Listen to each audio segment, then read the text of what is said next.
Hello, everyone. Let's get started. We are doing the token code walkthrough today. So in this session, what we'll be doing is that we'll start with a short introduction just to refresh your memory about what a Corda application is and what it looks like and what tokens are within the context of the token SDK. Once we've made our way through that, we'll start walking through a lovely example of how to implement all this in code and what that looks like. So to begin, a Corda app is a combination of three different classes, which are the state, the contract, and the flow. Those three things combined make up a Corda application. The state is what we talk about when we talk about the data that gets transferred in every transaction. So in a way, you can imagine that this is something like a database column, for instance, or a JSON file that you've saved somewhere. Except, of course, that in this case, the state has always cryptography, signatures, and everything else that verifies its validity. The contract is the bit of logic that verifies the transaction to make sure that it follows all the business rules that are applicable for this type of transaction. And finally, the flow. The flow, I think, is the most important bit of Corda because it takes care of all the communication for you. So gathering signatures, secured connections, transferring data around, understanding where to connect and where to send things, all those things are taken care of by the flow.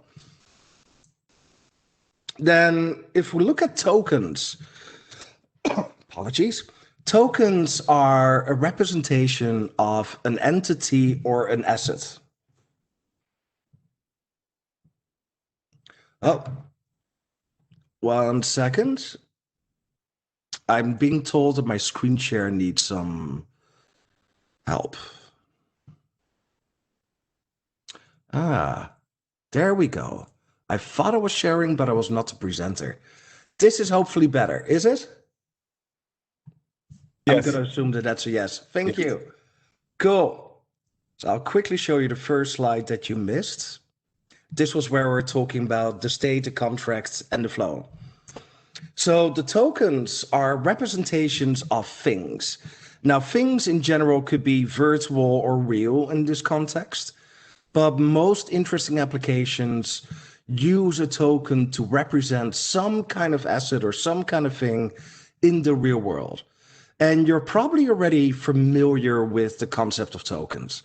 For instance, if you've ever gone to a club or a cinema or a fancy restaurant, you probably check your code and you got a token in return that identifies you as the owner of that code. And when at the end of the evening, when you want to pick it up, you hand over the token and you get your code back.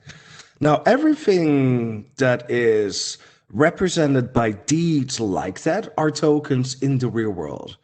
So when we talk about tokens of Corda, we're talking about exactly the same thing, but then the digital variant. So one of the types of tokens that people are probably already familiar with are cryptocurrencies. But cryptocurrencies is only a very small subset of all the things that you can represent with tokens. For instance, you could say, I've got a building somewhere and I want to represent the value of that building to do transactions with a bank. For instance, to get a credit application approved, you need to have something to underwrite that credit, and you could use a house token for that, right? So any type of asset you want to represent on the Corda ledger, you can represent using tokens. So as we talked about before, tokens of Corda are not a cryptocurrency. Don't confuse it with Ethereum or Bitcoin or any of those kind of things. It is a toolkit for representing assets. Obviously, you could try to represent money. That's okay. You could build that. But that is not what, in essence, tokens on Corda are. It is a digital representation of an ownership of an asset that lives somewhere, either in the real world or the digital world. And it's a bearer instrument that represents a liability between the issuer and the owner. In other words, it's like a contract where you say, I am now giving this item to Anthony Nixon, who's also in this call. So tokens come in a number of different flavors. And this flowchart kind of gives you an overview of the type of tokens that we have available, the base types, and what decisions would lead you to choose one over the other. So if you have a token type that doesn't change over time, the attributes of it, you would use a normal fixed token type. If, on the other hand, you have a token where some or all of the attributes could change over the time, for instance, the mileage on a car, then you want to use an evolvable token type. The next question to ask yourself is this kind of token something that could be split up and merged, or is it something that remains whole over its entire lifetime? For instance, if you did build a token to represent a cash value, then you want to use a fungible token because you might be able to say, I've got $10, but I want to split it up in 4 units that represent different values, right? If, on the other hand, you've got a token that represents a building, it would be pretty difficult to split up a building, right? That would not be a pretty picture. So we'd use a non-fungible token for that. Now, keep in mind, you could have a non-fungible token with multiple owners to have a long list of owners, but it will still be one token. On the other hand, with a fungible token, you would split it up into multiple tokens with multiple owners. So the token type has one characteristics that you need to specify when you're creating it, and this is the fixed token type we talked about earlier, and that's the amount of fraction digits. So if you're assigning a value to this token, does it have a fraction digit of 0, which means you can't have fractions of it? Does it represent a real world currency, in which case you might want to use 2 digits? Or are you representing some other kind of asset that has far more digits to represent its value? On the other hand, we've got the evolvable token type we just talked about. It has a number of characteristics that are built in, the maintainers, participants, and of course the fraction digits. But it allows you to change the other things that you're adding to it.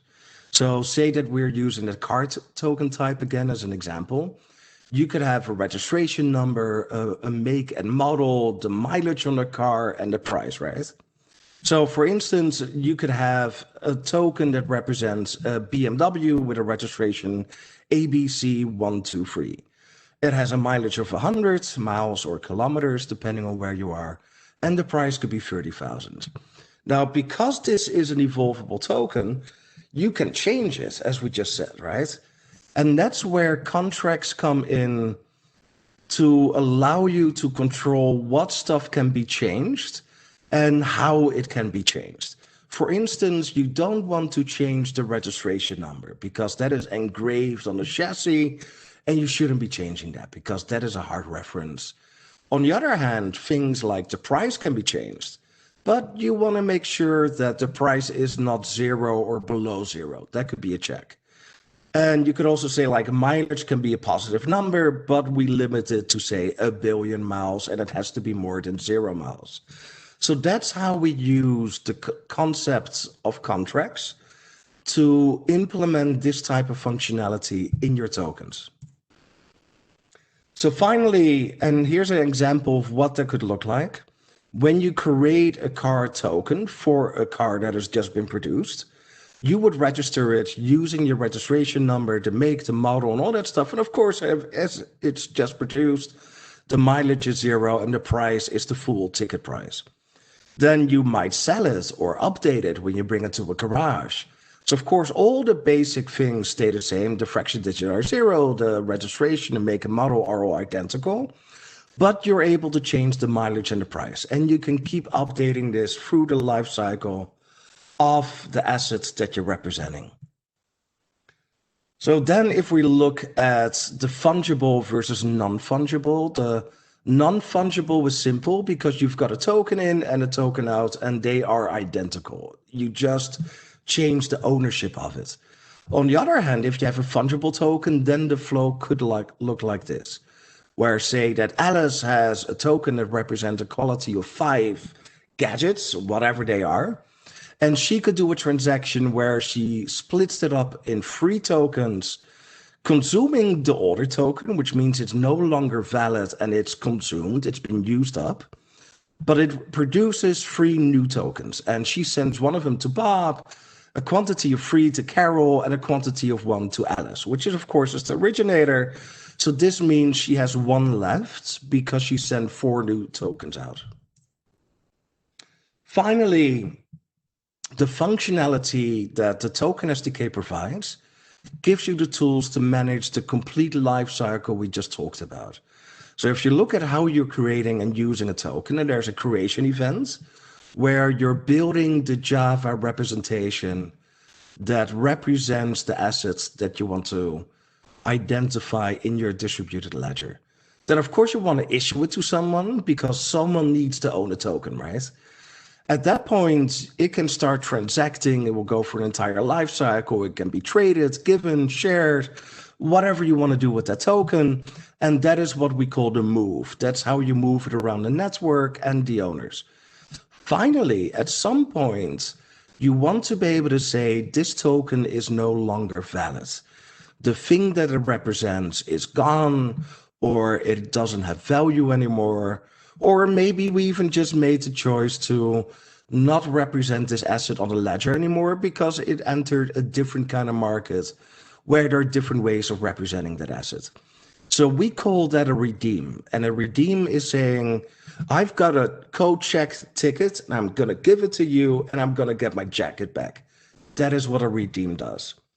So with that, I hope that gives you a bit of an idea of where we are when we're talking about tokens. And I'd like to hand it over to Anthony, who will show you what this looks like in code. Hi, everybody. Thanks for joining. I'll be sharing my screen now and going through a code walkthrough based on one of our samples that we've created for you to learn tokens. So I posted 3 links into the chat. You should see the chat on your WebEx menu there. And one of them is for a sample called Bike Market. The other link is a link to the GitHub repository for the Tokens SDK. So you can go there after the event and find out more or dive into the code base behind this particular library. And then last link I pasted was for training.corda.net, which has full end-to-end stepwise tutorials and instruction in a course format that will allow you to learn not just the Corda core, but also Tokens SDK and the Accounts SDK. So without further ado, let me get my screen on for everybody. And everybody should now be seeing one of the slides that Chris just went through. The reason I put this slide up is because this is sort of the life cycle or the different operations that we'll continuously be using in the management and creation, management, and usage of tokens, whatever they are deemed to be. So as iterated, there's 2 different types of tokens. There's fixed or evolvable, with fixed being one that would represent something that does not change over time, like a fiat currency, etc., or an evolvable token, which can represent some sort of real-world asset that maybe the properties won't be modified over time through some sort of maintenance, you might say. Today, we'll be dealing with evolvable tokens specifically, and I think this is really good because it's the slightly more complex case, so we'll be able to walk everybody through what would be the worst case scenario in terms of complexity of implementing your initial solution on Tokens SDK. So I'm going to go into the screen where we have the repository to get a look of what we'll be dealing with today. So this again is the first link that I shared. Here you'll see that there's a little diagram of the different workflows that we'll be managing with our token. We will have 2 different tokens. One of them will be a bicycle frame, and one of them will represent a set of wheels. So obviously, there's many different ways to model this. So when you have a real world asset or something that you want to represent abstractly as a token, you can choose how fine-grained your resolution is and what makes use for your particular business case. This is really just a mock example, so that's why we've only sort of simplified it to two different levels with the frame and the wheels. Now, if you look through this different README from end to end, what it has is the basic description saying that there's going to be a bike company that will be able to create these tokens and then trade or move with different counterparties. So here, a buyer is able to acquire a bike. A licensed dealership is able to acquire a bike also and resell to a buyer. Additionally, there's a used parts agency in there as well, where we can actually total or take our redeem to take the token off ledger in the case that this is scrapped or maybe there's damage. So imagine like the life cycle of a car. You have a manufacturer that might issue a digital representation of a car onto the ledger. And then throughout that life cycle, that car may change hands. The token, initially going to a distributor, then going forward to a dealership, then to a buyer. A buyer may sell that to, a counterparty. And eventually, at the end of that life cycle, that car might be no longer serviceable, no longer fit for the road, and then maybe redeemed or basically destroyed or taken off ledger. So these are the different operations that we'll be going through. And this sample has them in discrete steps. So I'll skip over this because we're going to talk about it as I go through the actual code. But the way that this exercise will be formatted is under this usage section, one by one, the flows will be run to represent a particular stage in the life cycle of this token. So first, we will create a frame token, we will create a wheel token, and then we will use the basically identifiers, or we will retrieve those tokens and issue a new bike to the dealership. Further to that, the dealership will then transfer that bike or move it to a buyer, and then the buyer will total one of those parts. And we can see that after totaling that part, it'll be transferred to a used parts agency. So let's go right into the code for the first step, which is going to be create. Actually, just before we go to the code, I want to talk about the evolvable token so you can see it as we dive into the code. So from the previous slide, this was representing a car, but now we're going to have two instances where this red highlighted car token type class will be replaced by a corresponding frame token type or wheel token type. And then from this template or definition of the token type, we're able to create specific instances of it with unique properties, which will be specific to this one particular instance. So I've already loaded up the example so we can walk through it. I'm using IntelliJ here, and on the left-hand side, you'll see that there's two main modules related to this CorDapp. One of them is the contracts module, and that will be storing our state and contract definitions. So as you remember, the state in Corda is a representation of a shared fact. The contract is what will be validated anytime we try to update that representation through a transaction. And then those in combination will be utilized in our CorDapp through flows, which will contain the business logic. So we also have a workflows module here, which contains the specific itemized business logic of each of our operations. So the first thing we'll do is look at how we're representing these particular objects as tokens in Corda. For that, we need to go to the state in the contracts module, and let's start with the frame token state. So the frame token state is on the screen right now. I'll zoom up a little bit here. You'll notice a few key features. If you're used to traditional Corda states at the very basic level, you remember that they always implement the contract state interface, which allows Corda to recognize this as a shareable fact and work it through the correct abstraction layer for all of the API operations, etc. every state is also tied to a particular contract, and nothing changes here.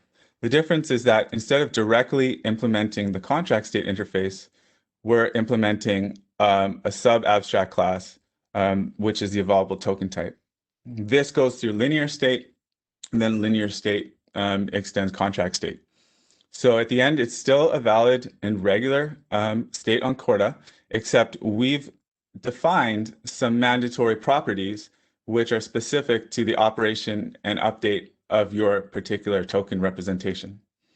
So some of the ones that are included and you'll be forced to override is something called get maintainers. And the maintainers is different than what you might think as like participants per se, because it adds an additional authorization. A maintainer is the list of identities on Corda who are able to modify the definition of this particular token. So what I mean by that is with evolvable tokens, we're going to decouple the definition from the operational asset portion. So from the actual ownership and movement of the token will be decoupled from the definition. And the reason that that's done is that these operations such as owning, holding, moving, redeeming, etc., these are really sort of agnostic to the definition. And think of it as like sort of just adding one layer where you can say, okay, we have this car, but we're not going to like move the whole car every time we change ownerships. Or maybe the car is not a really good example. Think about like something really, really heavy, maybe not that mobile. And when you want to transfer that, you don't want to continuously move that whole thing and then sort of like pass that along to different parties. And that same sort of burden is kind of similar to the logic here. So if we have a piece of paper or a token that represents this really heavy world object in the digital space, we can move this quickly, seamlessly, and then use a reference to say that it refers to this definition. So I hope that's not too confusing. There's more information on training.corda that will explain this, but just think about it like this. Instead of every time there's an update, passing it to every participant or every holder of a token, which could be fungible and could have many different counterparties involved, what we do is we trade and operate on a pointer to the definition. So the ownership is definitely decoupled from the maintenance, and the list of maintainers is the group that is allowed to evolve this definition.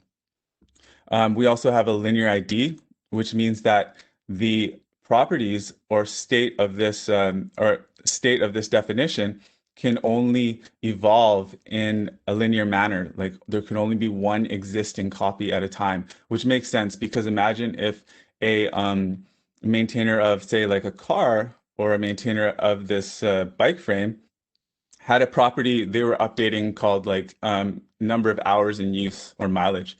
Now, you would never want at any one particular time to have two different records of that. If it was able to be fungible or split, you could evolve one input into two particular outputs. So that's why we have this linear ID on the definition of evolvable token type. The fractional digits is basically if we remember that in the sequence of creating tokens, we have a choice whether we want to go fungible or non-fungible. So the last decision on this diagram is, will your token be split and merged? And if we are going fungible, this is where fractional digits really play a key component. If you are doing a fiat, the fractional digits would always be 2 because all of the modern currencies, at least to my knowledge, are divisible by 100, right? But since we are working with uniqueness in our frame and wheels that we're issuing, we will actually instantiate to 0, which means that it's not fungible and it will be enforced in that manner. Now, the fungibility relates to that token pointer I talked about, or the ownership aspect. The definition, as I said, will always be linear. Okay, so this is basically a state, as I said, which is completely something you're familiar with, most likely, and these are the properties with the special ones that I mentioned related to the evolvable token type. So in terms of the contract, how will we be enforcing business constraints on the evolution of this? There's always an associated contract as well.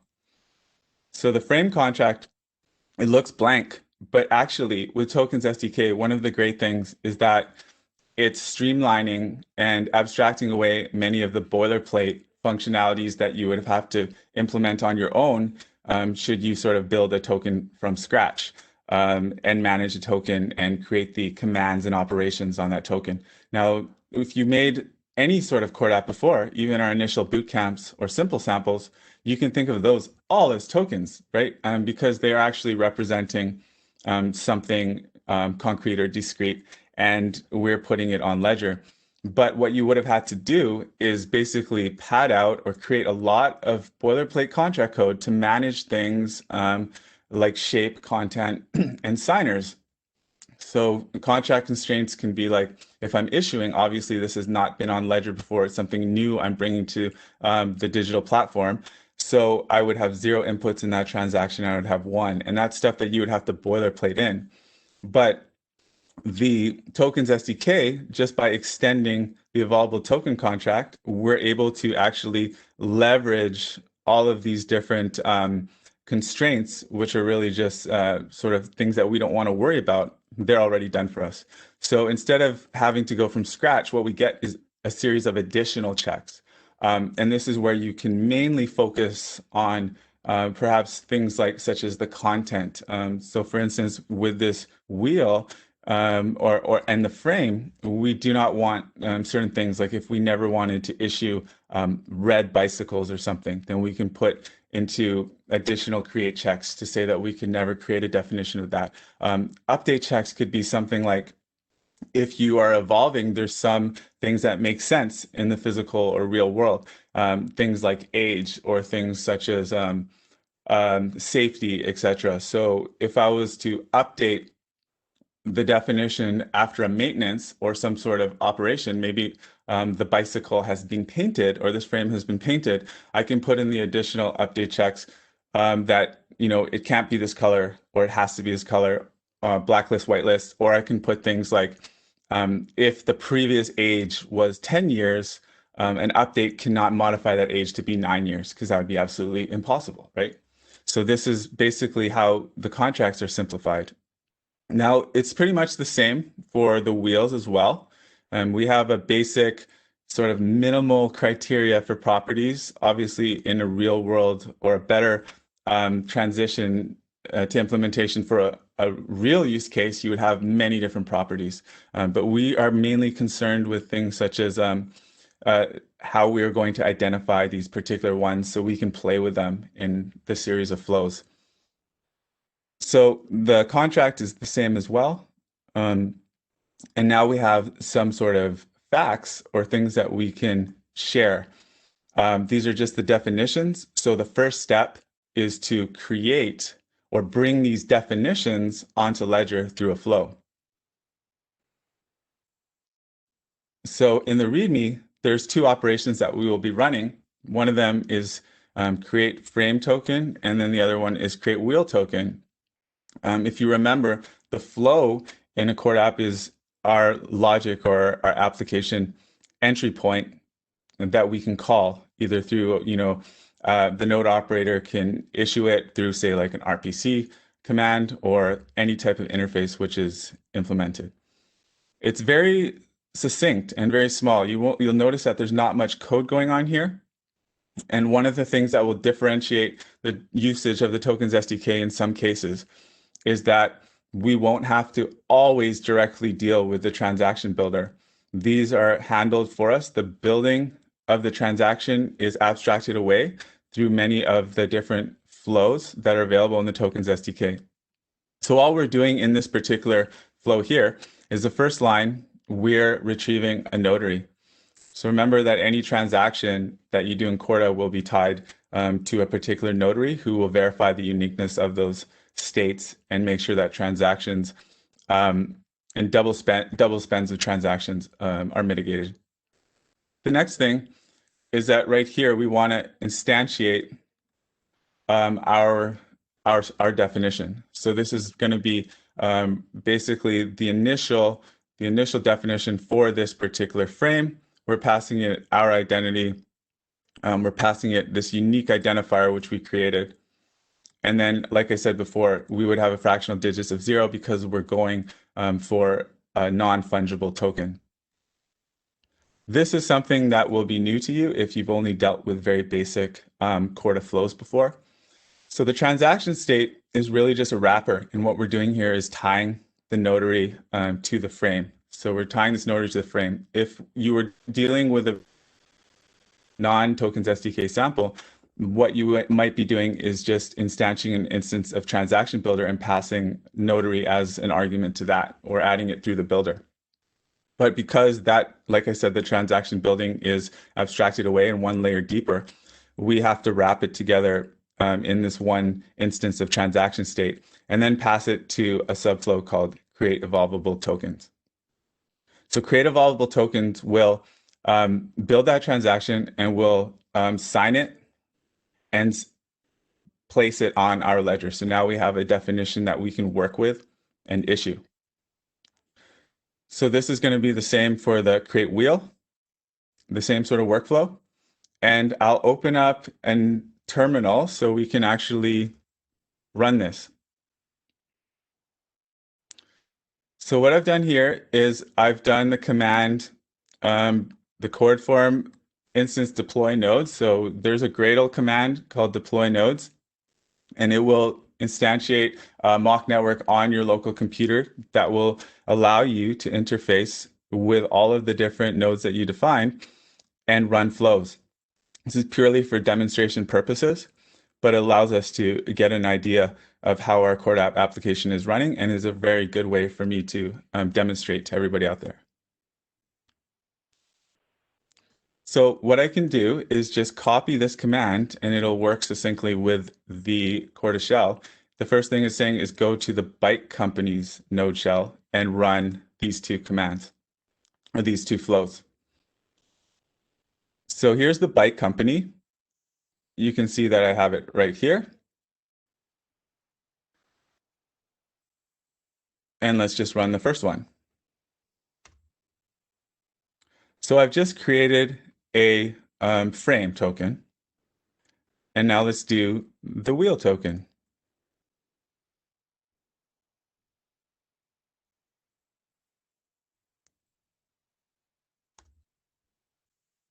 Okay, so this bike company now has basically created a definition of the evolvable token type. The next step after we've created these definitions is that we want to issue them. So this is where we make that transition from definition to actual ownership or tokenization in terms of like allowing operations like movements and redemptions, etc. So this will be run from the same node from the bike company. The bike company is going to issue this new bike. And let's see how this plays out in code. Issue new bike. So for issuing a new bike, this flow is going to ask us for the serial numbers of our definitions that we are storing right now. Now, this is just what we chose to do. You can obviously have any sort of workflow within the Corda flows that you program. This is not necessarily the best thing to do. It's just a really easy way to say that we can use something arbitrary like a serial number to decide that which ones we want to issue, because we might have many different definitions. We could have 10 different bike orders, right? And every time we want to issue one of those bikes, we have to have the correct corresponding definitions to issue onto Ledger. So the step one here is going into our vault. So we're using the service hub, and we're grabbing all of the token states, which are frames. There's many different patterns you can do to retrieve, but we're basically saying, give us all the frames, and then we're going to filter on the model number that we passed in as an argument to this flow. So we have a frame now, a state and ref for this frame. the next thing that we're going to do is we're going to grab a pointer. So this is another sort of key aspect of the Tokens SDK when you're dealing with evolvable token types. As I mentioned before, because we're decoupling the definition from the tokenized ownership, we need a way to point back to the definition and be able to resolve that. So the way that Corda does that is through pointers. If you are using a fixed token type or doing a fiat or a Bob's token, something that only had maybe a description, some properties which never change over time, and then some sort of a fungibility, etc. All that is encapsulated in a base token type, and that base token type class can be operated on throughout the tokens SDK flow library. But the evolvable token type needs a way to represent itself as a token type. So the pointers that we create will actually be token pointer, which is of type token type. So that's how everything still works seamlessly. So we've created a pointer just via this simple helper function. And here's the code here. You don't need to really worry about that because you can put in boilerplate helper methods or decide how you want to create this. I didn't have to have it in the state definition at all. I could have just had an additional utility. So that's completely up to you. But what we're mostly concerned with is building up a non-fungible token from this token type now, which is a pointer. So we have a really cool builder as of Tokens SDK 1.2 plus. And the builder will allow us to just, in the same manner that we used to build transactions, we can build up tokens, like piece by piece. So for a non-fungible token, what you'll have is of token type, we're passing in the pointer, the issuer who's issuing it, this is us, the bike company, the holder, who will be the one that it'll be issued to, and then finally, a builder function, which will return an instance of a non-fungible token. So now we have a non-fungible token, which is tradable, and we're able to issue, etc. And we do exact same thing for the wheel. We go into our vault and we gather the definition of this wheel. We create an instance of a pointer to this definition, and then we build up a non-fungible token. So then afterwards, all we have to do is sort of like make this happen, get it on Ledger. And the Token SDK flow library has a subflow for that as well. Just as we had the create evolvable token flow, we also have an issue tokens flow. So all of these flows will have subsequent handlers. Like in Corda, when you're dealing between two different counterparties, you'll have an initiating party and you'll have a responding party. And the way that the flow library is named, you'll always have like an issue tokens and then an issue tokens handler. But what this issue tokens will do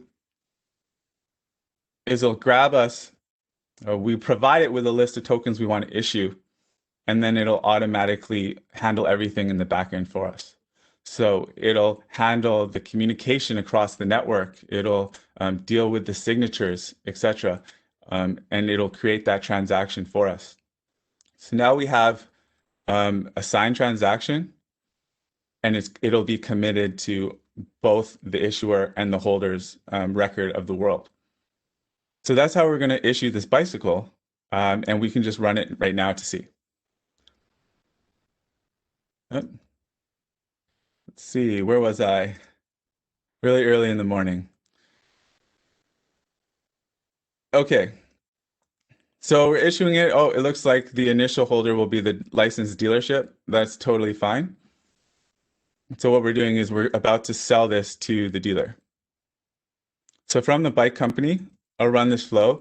You'll notice that the serial numbers match the original serial numbers of the definitions. Starting, done. A new bike has been issued to the licensed dealership. So everything has gone through. We've just basically returned the string just kind of for visualization purposes. And now we can go into the licensed dealership and we should see that they have a fungible token that represents the one that would, like basically what they were issued. So let's go to license dealership. I'll run this flow, this vault query. This command actually is backend by a RPC call to the service hub of this node. And here we see, let me get above the metadata here. There's a lot going on, but we'll just skip the metadata and look at the particular states here. So here we see that we have two states now. We have the frame token state and we have the wheel token state.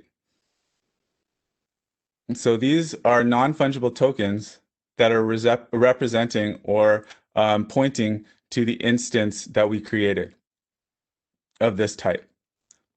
So that's a really important thing to grasp. I'm going to keep reiterating it, this idea of when dealing with evolvable tokens that we have a fungible or non-fungible token, which is pointing to something that we created. The next stage will be transferring. So now we're going to do a move. So we've done the create, we've done the issue, and now we're about to execute a move. Create the underlying token type, fixed or evolvable, issue to designated holders, move tokens, move around the network. So move is a very sort of abstract term, but think of it in the real world as can be buying, selling, giving away, just, it encapsulated all of these operations, which entails some sort of change of ownership. So the flow that we're going to use for this is called transfer. Let me see here. We're going to transfer the bike token to the buyer. So we assume we don't have it in this particular sample, but there are samples for DVP, etc., that will show how to receive fiat or some other asset in exchange. But just for simplicity, we're going to do a straight up transfer. So transfer bike token here. I have a question asking if the slides will be available after. Definitely. The video as well will be available for this personal session. So you can look and review things as well. So transfer a bike token. We're going to deal again with identifiers, passing in the frame serial and the wheel serial, but we're going to assign a new holder. So whoever is in ownership right now or has this token can run this flow and transfer it or send it to somebody else. The execution is very, very similar to what we've seen before, but it's going to be a little bit more complex when we get down here. So I'll walk through this one by one so you can understand the differences and when you would use certain calls and certain operations. So the first thing that we want to do is get the frame state, get the wheel token state. And the way that we do this again is through our service hub. We go into our vault. Very simple logic here. We're grabbing everything and then we're filtering it. So now we have this the state and reference of this particular one in our holder here or in our container, and we will grab a pointer. So we're grabbing the pointer to say that this is our token pointer that we can use to basically send it around and resolve the definition. So here, query your vault, get the object itself, and then get the pointer to that object. Same thing for wheel, query the vault, retrieve the object itself out of that resolved data, the state and ref, and then grab the pointer. Now what's going to happen here is we're creating a flow session, and now we're building a transaction. So we're using the transaction builder. There's two ways to do this. Like I said, you might have noticed on the previous two operations where we created and we issued that there was very little code. It was almost nothing there. We had a create subflow, and then we had an issue token subflow. And behind the scenes, the transactions were being built, etc. But in this particular example, just for illustration, we've decided we want to handle the transaction building explicitly. And the reason that you would do this, there actually is a subflow called move fungible tokens and move non-fungible tokens, which would abstract away and encapsulate these steps. So if we use that, it would be like a simple thing through Tokens SDK. and you can always do that. But there are cases when you want to do particular intermediary operations, or you want to do something like a DVP, or something that requires steps that you don't want abstracted away because you want to customize. And in that sense, you can use our token utilities, etc., to actually do the intermediary, what is encapsulated in the token's flows. You can do it explicitly piece by piece so that you can inject new operations, etc. It didn't actually have to be necessarily done here, but this is good for example. So we're creating an instance of the transaction builder where we are getting a notary here. So this is everything simple and as it usually is with any particular state. But now we're diving into the token utilities and we're adding a move. So we're adding a move. We pass in the builder, our service hub, and the particular pointer and the new holder. So this is allowing us to do two separate operations here in one transaction by adding different types of tokens by this function here, add move non-fungible tokens. So there'll also be a corresponding fungible if you were dealing with that. Then we sign it ourselves. So this is from our service hub, applying our signature to that transaction. This is very similar patterning to basic CorDapps without the tokens SDK as well. And then what we know, the collect signatures flow, passing it around to all of the flow sessions that we designated in order to collect signatures and authorizations from their responders. Now this is something cool here, which is called the distribution list. So if you were to use, not build the transaction yourself, but use a subflow from the tokens SDK provided workflows, you would not see this. This would be automatically called on your behalf. But what it's doing here and why it's important is that, remember, we had the evolvable token ability to change definition over time. So we've had somebody repair the axle of this frame, or we've had somebody like paint this frame a different color, etc. And we want to be able to update the definition. Well, when we're updating the definition, we also have to make sure that all of the current holders who have pointers to this either fungible or non-fungible token, that they're able to resolve to the latest definition. And what this allows us to do is update that distribution list. So when an update on an evolvable token is executed, everybody who needs to have that definition or requests that definition will have access to the correct current one. So that's what the distribution list does. So we're calling that as a subflow to update the distribution list. So here's actually the finality, and then here's the distribution list update. So that's pretty much it. If you go to the responder, we've left it blank just so that there's nothing really we need to do in this particular case except for call the handler to our initial a move fungible. So the move non-fungible tokens handler will be able to resolve the finality, etc., and all of the stages throughout this transaction. So let's run it, and we can see our first exciting movement from the licensed dealer to the buyer. Oh, where did I have that?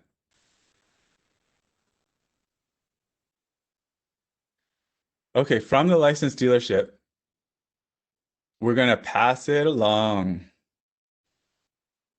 Here's the licensed dealership. We have the serial that we want to bake into the transaction of the frame. We have the serial that we want to bake into the transaction of the wheel, and we have the holder.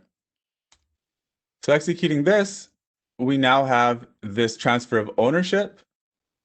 So if I do a simple vault query here, non-fungible tokens, you'll see that this particular licensed dealership no longer has an unconsumed fungible token on their vault. This should now reside with the buyer. Let's grab this again. So now I'm on the buyer's node, execute this, and we see that we now, as buyers, because it's been transferred to us, we have the associated tokens. So that's all good and gravy. Now, the last thing we're gonna start to talk about is, look here.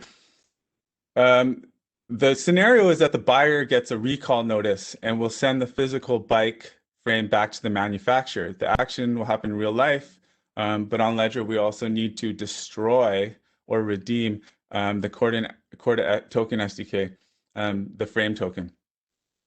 So this flow for totaling, let's see what it's doing.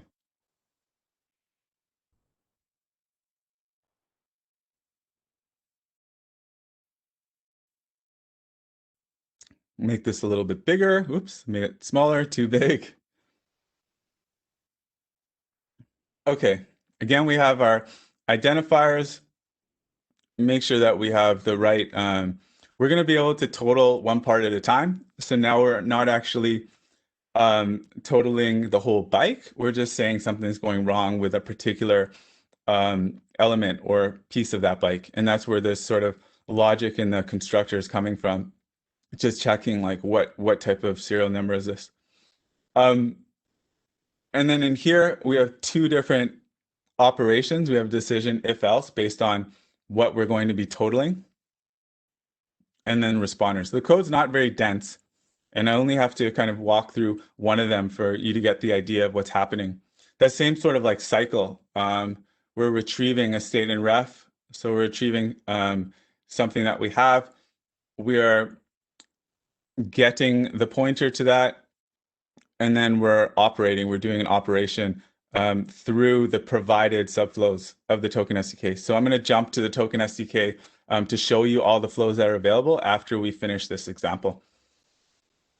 Here we got, if it's a frame, grab the frame token state that we have, filter by the model number or the model serial that we provided, and then encapsulate that into the correct typing.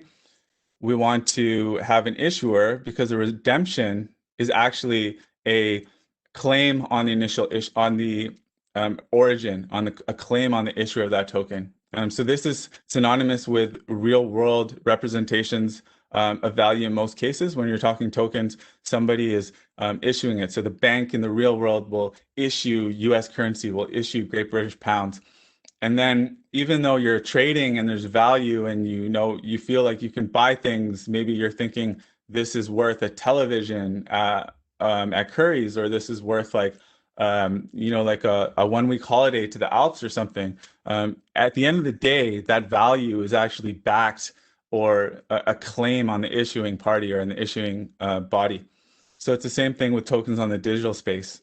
We need to grab the issuer from our token so that we know who to claim the redemption on and who will actually be signing this particular transaction off. So here we have a subflow, which is just redeem, and it's the same with the wheels. It's like sort of like just like a rhyme or whatever. Grab from the vault, get your type, grab the issuer, like make your pointer, and then redeem it. So with that being said, the subflows again have handlers, like the responding flows have handlers. That's just the naming convention, and we'll be able to redeem this. Let's total the frame. I love destroying frames. Let's destroy this. So going from the buyer's node, total the part, boom. And this is a transaction which has taken place with the authorization of the issuer and the current token holder, which is the buyer. So that went through. And then if we do a vol query on the buyer shell, we'll only see that we have one token now. So now you can see we only have the wheel token because we've totaled or redeemed the frame token. And the last thing is to do just for fun. I mean, we're transferring the wheel to the used parts agency because we were interested in a bicycle originally as a buyer, We can't ride a wheel. I mean, I guess you can if it's a unicycle, but we would still need a frame for that. So this wheel is completely useless for us. So we're going to sell it. And again, transfer part is just basically a some iteration of the transfer bike, except we're divvying up on the constructor which part we're talking about or we're concerned with. And then we're doing two different transactions, which basically follow suit from the bike where we did two at once. But now you'll see that if we're taking, in this case, the wheel, so we're dealing with the wheel token, we're doing the query, the vault query, we're basically grabbing the correct parties, and then we're also adding the fungible token, but we only have one line here where we're only adding the wheel token pointer. We're not adding as well the frame because the frame has already been redeemed. So this is following the exact same as we saw in the transfer, so we don't need to go over it in depth again. But just remember that we have the instantiation of the transaction builder. We have the addition of the tokens that we want to include in the transaction, and then we're collecting signatures. This is the same as what you would traditionally remember as the finality flow, except it allows the finality flow. It's an extension that allows quick handling of observers and maintainers and people that are involved in the token management and life cycle. So it's a little bit of an extension. You can look at the definition in the tokens SDK to see more about that. So let's do this. Let's just run this. And we want to run this, pardon me, from the buyer shell. We'll transfer the token part to the used agency. Transfer part token, done. And then the used parts agency will now have ownership of that token, which we can query through the shell. Let's go. There we are. And we see, so that's how we've gone through the steps of creating a definition of an evolvable token type, issuing that. So instantiating and issuing that in a token, which is non-fungible in this case, but could easily have been fungible. And then we've been transferring that around, and we've also shown a redemption or a transition from existence on Ledger in the Corda ecosystem to removing. Basically, the historic states will still be there in the vault, but in terms of unconsumed and states that are in our view of the world at this time, we consider it like removed through a redemption. So those are the different components. The last thing I want to show you is I fully encourage you to download from the Git repository the tokens SDK project. So even though you don't have to, specifically do your work within the source, it's just a really great way to explore and start to learn tokens SDK. There's more advanced patterns that you can kind of practice with and learn. One of them, as I mentioned several times, is the delivery versus payment. So the README of the repository has this markdown where links to a markdown where it'll show you the steps for doing DVP in terms of the actual code examples. And in the tokens SDK source, let me just close this. In the tokens SDK source, you'll see all of the different primary operations in the workflows module that you would be like kind of wanting to maybe tweak or go into further detail with, or just understand like what's available to you. So here you'll see packages for basic management and operation of tokens. These follow the same patterning. So there's creation of the evolvable tokens. There's the different types of issuing, and then we have movement, flows, and redemptions. So I didn't cover all of these, but they're all there to dive into and start to learn a little bit more. So with that being said, I'll put on the last slide to give you some resources, and I'd love to hear any questions that anybody from the audience might have. Just fire them off in the chat. Let me see where I had that slide going. So that's it for the session. Does anybody in the audience have questions? Just type them in the chat, and then me and Chris can answer anything that you have. Thanks, Nick. I'm really glad you liked it.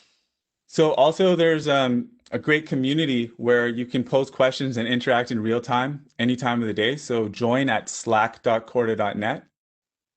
We always have developer relations, and we have developers from the community, from real world startups. Sure, yeah, anytime. So just message me. I'm on Slack. If you need something like instantly and maybe I'm away from the computer, feel free to post it also in the general channel or one of the associated channels where people will be able to help you at all times. There's brilliant minds in there, and it's a really great community. Okay, so I think that about wraps it up. We're 1 minute overtime, so I wish everybody an amazing day and a happy holiday.